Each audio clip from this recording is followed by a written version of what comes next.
네, 하루간 경제 뉴스를 종합하는 시간 경제온입니다. 최근 집값이 다시 꿈틀대고 있습니다. 이를 두고 추세적 반등이라는 주장과 일시적 상승이라는 견해가 서로 엇갈리는 상황인데 자세한 내용 취재 파일에서 다뤄봅니다. 또 부채가 무려 200조 원이 넘는 공기업이 있다고 하는데 관련 내용부터 홍 기자의 뉴스 포인트에서 바로 만나보겠습니다. 뉴스 포인트는 홍경표 기자와 함께합니다. 안녕하십니까? 안녕하세요. 부채가 200조 상상을 초월할 정도인데 대체 어디입니까? 이제 한국전력, 우리나라 전력 인프라를 책임지는 공기업이죠. 네네. 한국전력 부채 빚이 사상 처음으로 200조 원을 돌파했다는 소식입니다. 네. 이게 계속되는 천문학적 적자를 내면서도 이익을 내지 못하고 손해 보는 구조로 장사를 하다 보니까 적자가 눈더미처럼 이제 불어난 것이죠. 네네.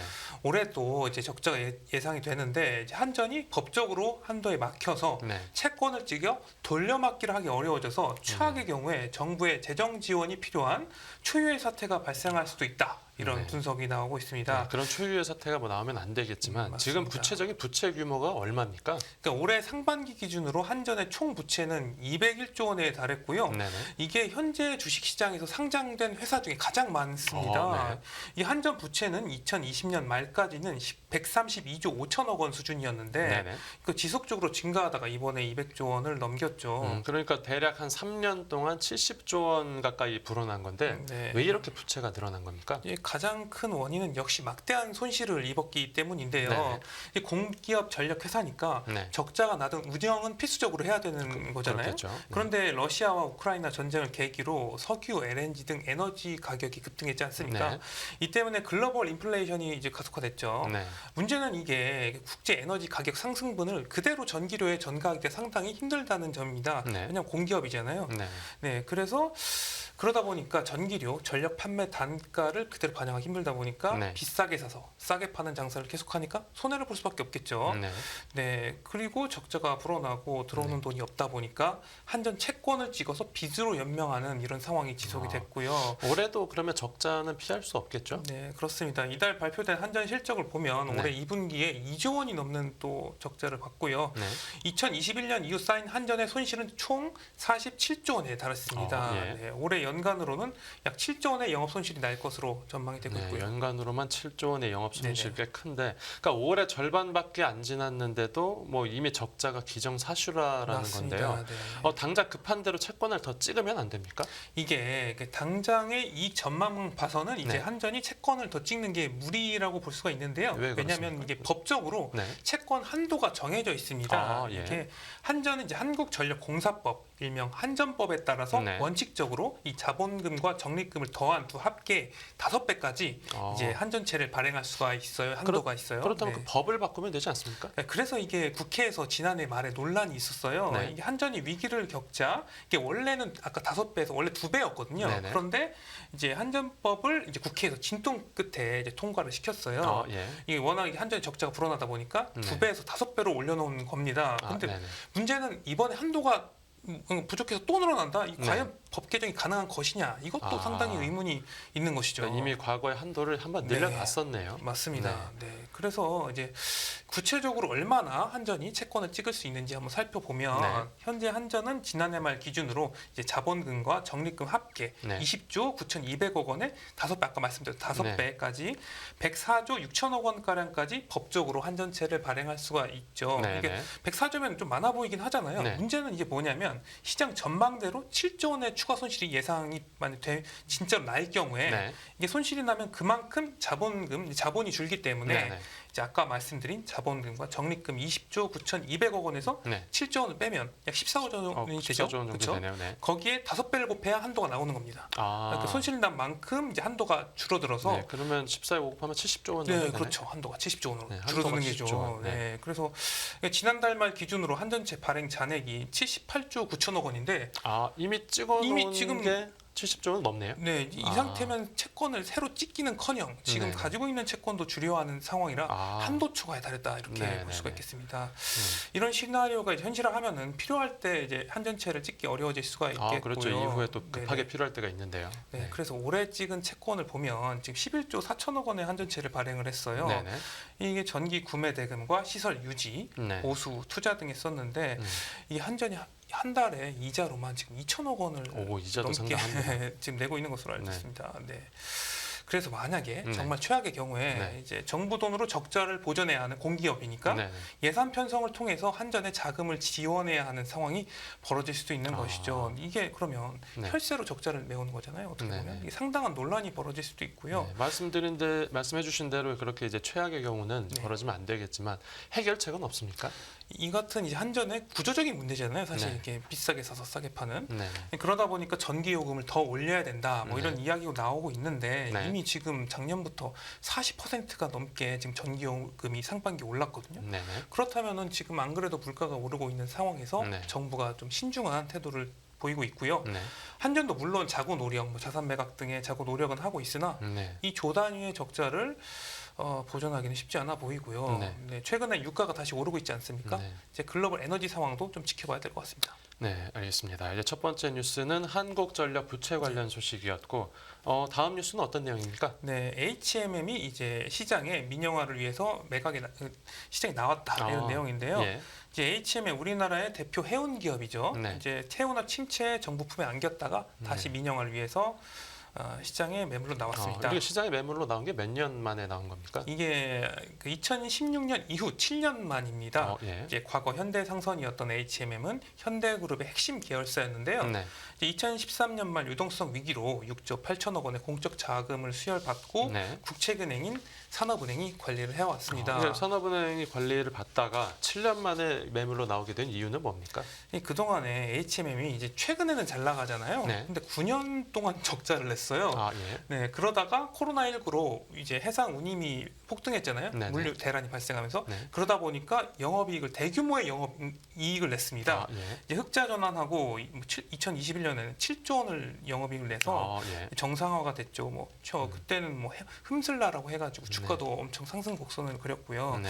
이에 정부가 매각 적기라고 생각을 해서 이제 네. 경영권과 지분 매각을 통한 민영화를 추진하고 있습니다. 아까 장사가 잘 되고 있을 때 이제 팔겠다라는 네, 건데 그렇죠.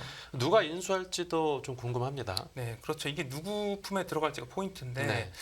HMM은 우리나라가 보유한 유일한 대형 선사거든요. 네네. 그리고 해운이 수출 물류의 99%를 책임지고 있기 때문에 네. 인수했을 경우에 당장 우리나라 중후장대 산업의 선두주자로 발돋움할 수 있는 기회가 됩니다. 네네. 그래서 시장에서 인기도 많고요. 그럼 서로 인수하겠다라고 할 것 같은데 지금 네. 어떤 인수하는 그 기업들 윤곽이 좀 그려졌습니까? 네, 이번에 그래서 정부에서 네. 매각 절차를 진행을 하고 있는데요. 네네.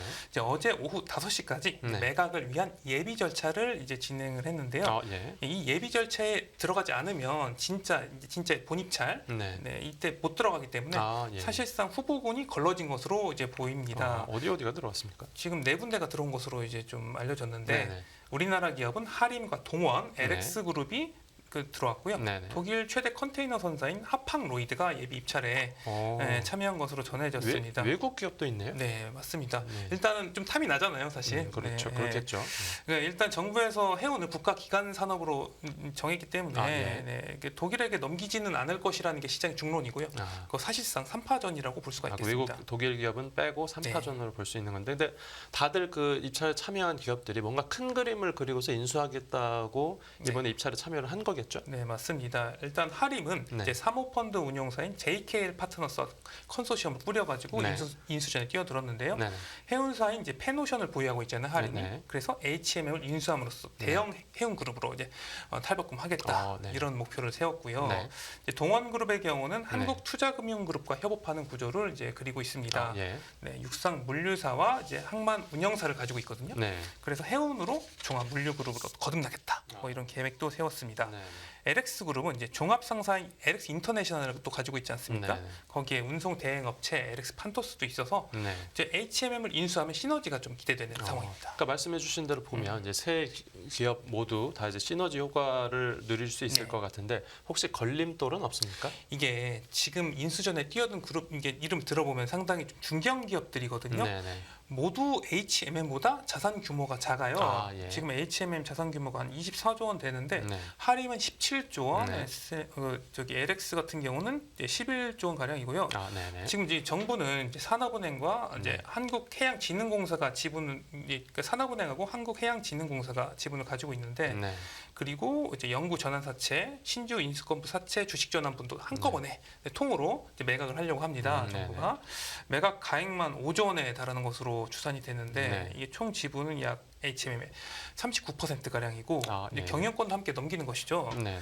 이 정도 규모의 딜 지금 5조 원 가까이 되잖아요. 네네. 이게 과연 예비 입찰에 들어간 지금 중견 기업들이 감당해낼 수 있는 것이냐? 아, 이것도 상당히 시장이 주목하고 그럼 있고요. 이제 새우가 과연 고래를 품을 수 있느냐 네, 맞습니다. 이걸 보는 거죠. 예, 네. 그래서 정부가 의구심을 풀고 있는데 네. 이게 정부와 산업은행이 매각 작업을 중단할 가능성도 좀 아, 있습니다. 네네. 네, 그래서 입찰에 들어간 기업들이 정부를 잘 설득하고 내가 인수할 수 있다 이런 걸 잘 보여줘야 될 것 같습니다. 아, 네. 추후 절차가 또 어떻게 되는지 네. 취재해서 또 이제 보도 부탁드립니다. 다음 뉴스 보겠습니다. 이번에는 금융권 소식인데 카드 빚이 빠르게 늘고 있다고 합니다. 이 어떤 내용입니까? 제가 이제 그 가계 부채가 사상 최대를 찍었다고 뉴스포인트에서 이제 보도를 한 적이 있었는데 네. 주로 이제 주택담보대출 주담대 때문이었습니다. 네네. 근데 이번에는 주담대뿐만 아니라 일반인들이 주로 사용하는 네. 이제 카드빚, 카드론 잔액도 늘고 있어서 가계부채 위험이 더욱 증폭되고 있는 상황인데요. 네. 이제 안 그래도 뭐 가계부채 문제가 좀 네. 심각한 상황이지 않았습니까? 근데 맞습니다. 카드론 잔액이 얼마나 되길래 그렇습니까? 이게 통계를 보면 네. 8개 전업 카드사의 지난달 말 카드론 잔액은 약 35조 4천억 원으로 네. 한 달 만에 5,400억 원 넘게 오. 증가를 했어요. 네. 이 카드론 외에 현금 서비스도 증가를 하고 있고요. 네네. 뭐 리볼빙 아시죠? 네. 이제 카드 대금만 일부만 결제를 하고 추후 결제하는 네, 거죠. 추후 결제하는 네. 이 잔액도 늘고 있습니다. 그러니까 단기 대출, 뭐 장기 대출, 네. 리볼빙 이런 것도 다 늘어나고 있는 건데 이렇게 카드 빚이 늘어나고 있는 건 왜 그렇습니까? 이게 경기 침체가 길어지면서 네네. 급전이 필요한 사람들이 상당히 아. 늘고 있잖아요. 네. 그런데 그러면은 급전이 필요하면 뭐 은행에선 당연히 좀 신용도가 낮은 사람들이 좀 대출을 못 하니까 네. 저축은행으로 달려갈 텐데 네. 저축은행 같은 경우는 또 부동산 PF 때문에 어려움을 겪고 있지 않습니까? 네. 프로젝트 파이낸싱 네. 때문에. 그래서 이제 재무 관리에 들어가고 금융 당국도 점검에 들어갔는데 네. 네. 이 때문에 대출 문턱이 높아지다 보니까 네. 수요가 카드론에 몰리고 있는 상황이라서 카드 빚이 급증한 것으로 보이고요. 네. 일종의 네. 풍선 효과라 이렇게 볼 수 있겠습니다. 네. 그 말씀해주신 대로 주택담보대출보다도 이 네. 카드빚 때문에 네. 가계부채가 더 늘어난 상황 이게 더 안 좋은 겁니까? 그러니까 이제 카드론 금리가 네. 15% 안팎에 엄청 높잖아요. 아, 네네. 결국 자금 여력이 없는 사람들이 카드론에 이제 몰리지 않습니까? 그렇겠죠. 이 때문에 신용도가 낮은 사람들의 이자 부담이 카드론 고금리에 더 커지게 되는 겁니다. 네네. 이제 문제는 뭐냐면 신용이 낮은 사람들이 돈을 고금리에 빌리면 네네. 더 채무를 갚지 못할 가능성이 높아지잖아요. 그렇겠죠. 네. 가계부채 문제가 더 커질 수도 있고. 그러니까 돈을 빌린 사람들의 경우에는 신용도에 문제가 생길 거고 네, 그럼 돈을 빌려준 카드사도 맞습니다. 돈을 못 돌려받을 가능성이 커지는 거네요. 네, 그래서 건전성 문제가 발생할 수가 있고요. 네. 지금 카드사 연체율도 지속적으로 증가세 있습니다. 네네. 과거 20년 전 카드 대란 기억나시나요 혹시? 이 무분별한 카드비 때문에 우리나라 인구 중에 7분의 1이 신용 불량자가 됐고 네네. 카드사들이 상당히 어려움을 겪었습니다. 네네. 요즘 이제 가계부채 문제가 나오니까 네. 정치권에서도 계속 카드 대란에 대한 이야기가 언급이 되고 있어요. 네. 그래서 이에 이제 금융 당국은 커지는 카드빚 리스크에 대비해서 네. 이제 카드사들의 자산 건전성 모니터링을 지속하고 있는 상황입니다. 네, 이제 그 카드 대란이 또 재현되지 않도록 하는 게 중요할 것 같고요. 새 코로나19 변이가 발견됐습니까? 네, 코로나19 이제 우리 생활에서 거의 끝난 줄 알았는데요. 네. 끈질기게 살아남았다 이런 소식인데요. 네. 해외에서 새 변이가 다시 다수 등장하고 있다고 합니다. 네네. 이제 코로나19 오미크론의 하위 변이가 계속해서 확인되고 있다 이런 뉴스입니다. 지금 나온 변이들 중에서 좀 어떤 변이 바이러스들을 좀 유의해서 봐야 됩니까? 그 이 가운데서 네. 에리스라는 별명이 있는 변이 바이러스 에리스요? 에리스 네네. EG5가 있는데요. 네. 지금 미국 코로나19 감염의 대부분을 차지하는 주류 변이 바이러스입니다. 아, 예.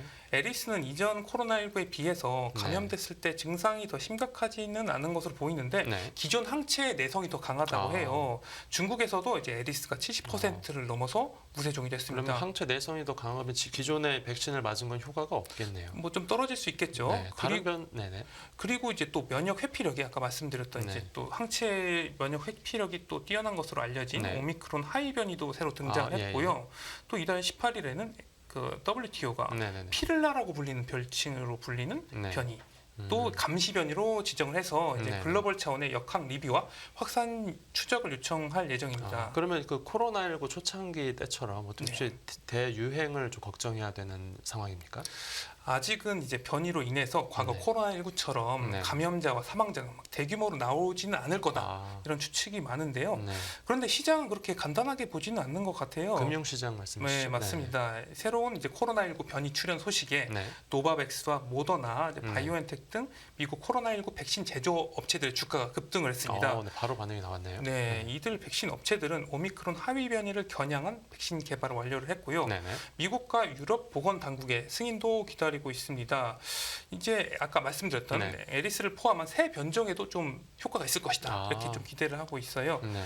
이제 보건 위협으로 확산할 수 있는 변이가 이제 출현했다는 소식과 함께 이제 미국 행정부는 코로나 감염 및 입원이 증가하고 있다면서 네네. 이번 가을에 부스터샷을 또 권장할 계획입니다. 네. 한국전력 부채 관련 뉴스부터 코로나19 변이 바이러스 소식까지 오늘 뉴스 포인트 잘 들었습니다. 감사합니다.